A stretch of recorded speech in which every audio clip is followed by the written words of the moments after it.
what is People's 170, and I just want to identify each component as represented in People's 170. First of all, on People's 170, there is a item to the left top portion of the diagram. Is that the saline bag I identified as People's 156? Yes, it is.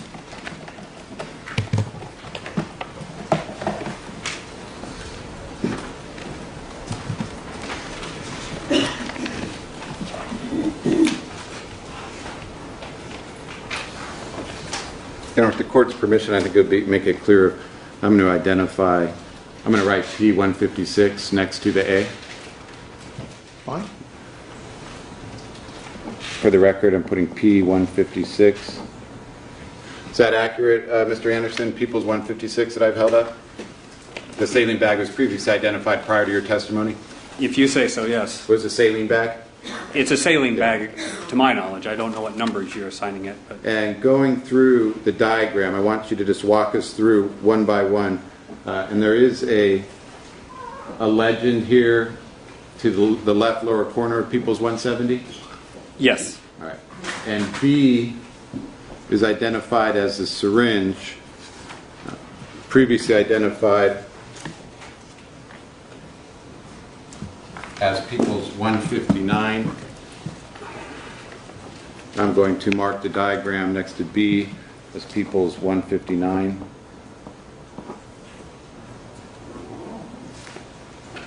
C on the diagram, what is that, Mr. Anderson? It's actually the Y connector that the syringe is placed into. Okay. And then D is the short tubing attached to that Y connector? That's correct. All right.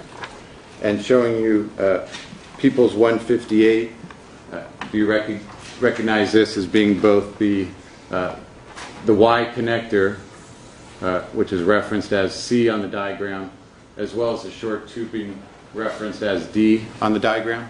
Yes. Okay.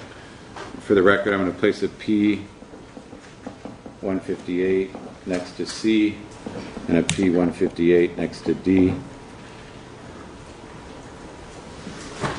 Now the E is indicated on the diagram as a clear tip, previously identified as People's 160. What is that item, Mr. Anderson, the clear tip identified as E? Well, what I remember, it was just a small plastic piece that actually had some red fluid at the end of it, dried red fluid on the end of it, and I know our initial concerns were if it's a blood sample, possibly they may want to do some type of DNA match, and so we actually cut that portion off to properly preserve it for possible DNA matches later down the road. So it's a clear plastic tip at the end of the tubing? Yes. Okay. And that's E. I'm going to place it P160. And then the F being the long tubing with G referenced as a white clamp and H referenced as a white thumb clamp. Previously marked as People's 157. Do you recognize this as what had been booked as medical evidence number 2? Yes.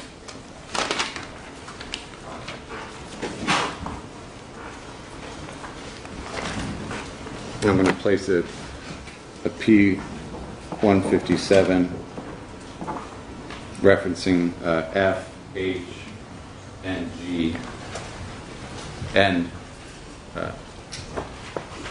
I.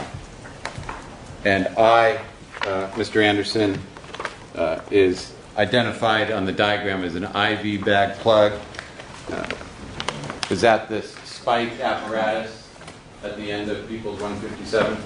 Yes, it's a spike or something that actually goes into the IV bag. Would you show us with the click, somebody? The IV bag plug is I, indicated here with this plastic spike at the end of it. Is that accurate, Mr. Anderson? It is, yes.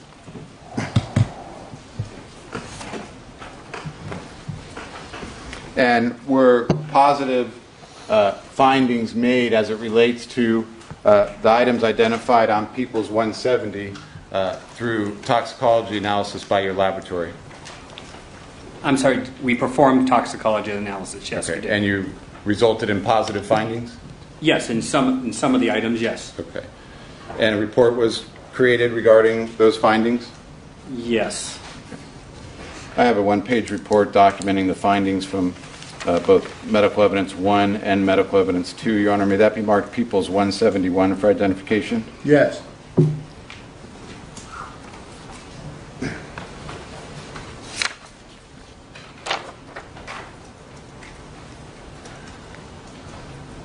Going to the top of People's 171, as it relates to medical evidence number 1, does that summarize the findings as it relates to the syringe I previously referred to as being found on the nightstand? Yes, it does. And what were those findings? Medical evidence number 2. Medical evidence number Oh, 1. I'm sorry. Yes, I talked about earlier the syringe barrel, specifically with about 4 drops of fluid in it, having propofol and lidocaine detected in it. And then medical evidence 2 were the findings specifically broken down as to the various components of the IV system. Yes, this is our evaluation process and how to actually take it apart and test multiple areas. And specifically then referring to the first finding there, after it states under medical evidence number 2, 4 components of an IV system tested, the first finding of those 4 was what?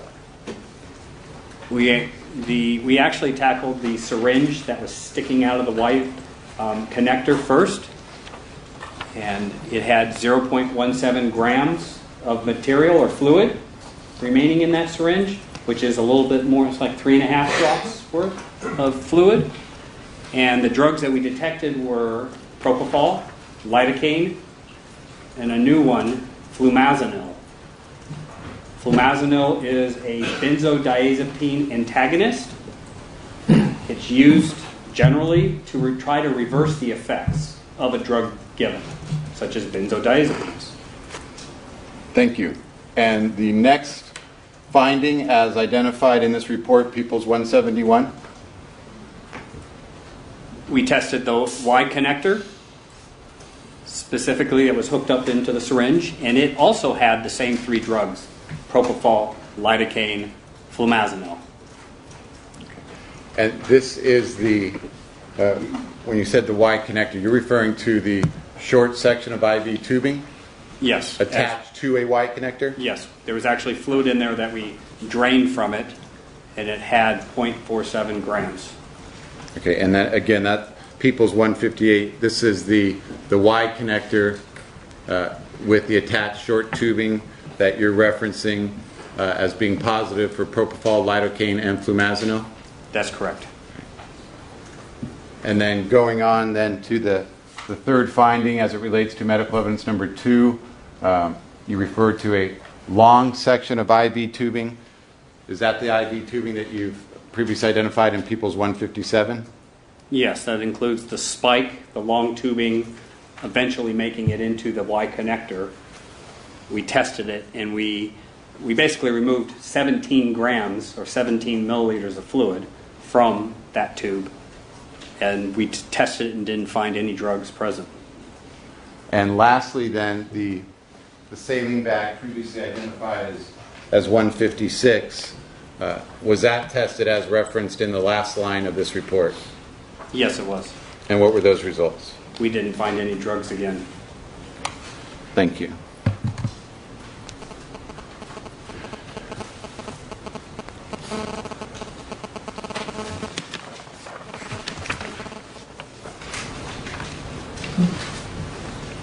I have just one moment, Your Honor. You may.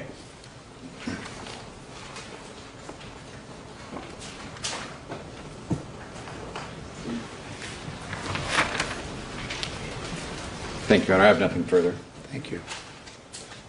Before we handle cross, may we take the mid-afternoon break? We have the lights on, please. Is that okay with the defense? Yes, Judge. Sorry. Yes. Who's going to be doing cross? Mr. Flanagan. Mr. Flanagan? Yeah. Okay. All right, ladies and gentlemen, let's take the mid-afternoon break at this time. Of course, please remember all of the admonishments and the orders. We'll take a 15-minute break at this time, which means we'll be notifying you at about 3 minutes to the hour or so. Thank you. Court is in session. Thank you. In this case, People v. Murray, Dr. Murray is present with his counsel. As before, the people by their counsels before. Mr. Anderson's on the stand. All jurors and alternates are present as well. Good afternoon again. Thank you. Counsel and I are just going to meet for a moment, ladies and gentlemen. Have a seat, please, Mr. Anderson. Thank you.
At this time, cross-examination, please. Mr. Flanagan?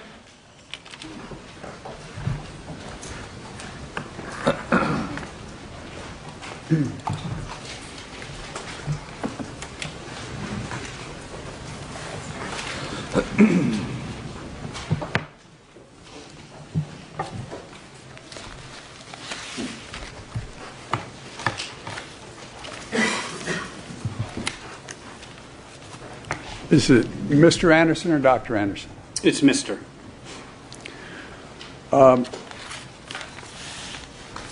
Mr. Anderson,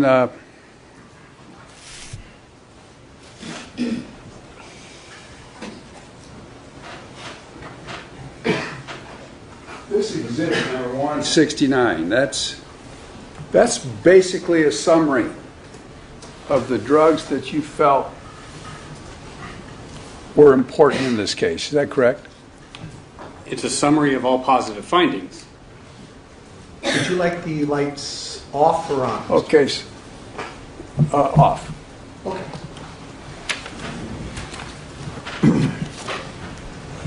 So the negative findings were not put on here. And this is just the positive findings of all of the fluids that you analyzed. That's correct. Why do you do 3 separate, starting with propofol, why do you do 3 separate blood samples? Typically, on positive drug analysis, we'll actually perform on 2 separate blood samples, one being the central blood and the other being the peripheral blood, central blood being heart blood, peripheral being away from the central cavity in the leg. And you typically have to analyze them together because what they call postmortem redistribution. In other words, when you die, your drugs are stored in your tissues, your fats.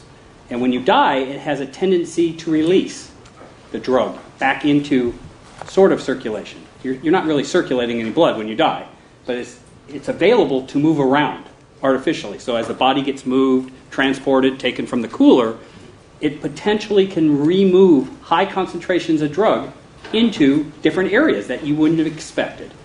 Therefore, that's why they take 2 blood samples, both centrally and peripherally, so that you can actually measure the differences in drug concentrations. In this particular case, we got a 3rd blood sample, and it was a hospital admission blood.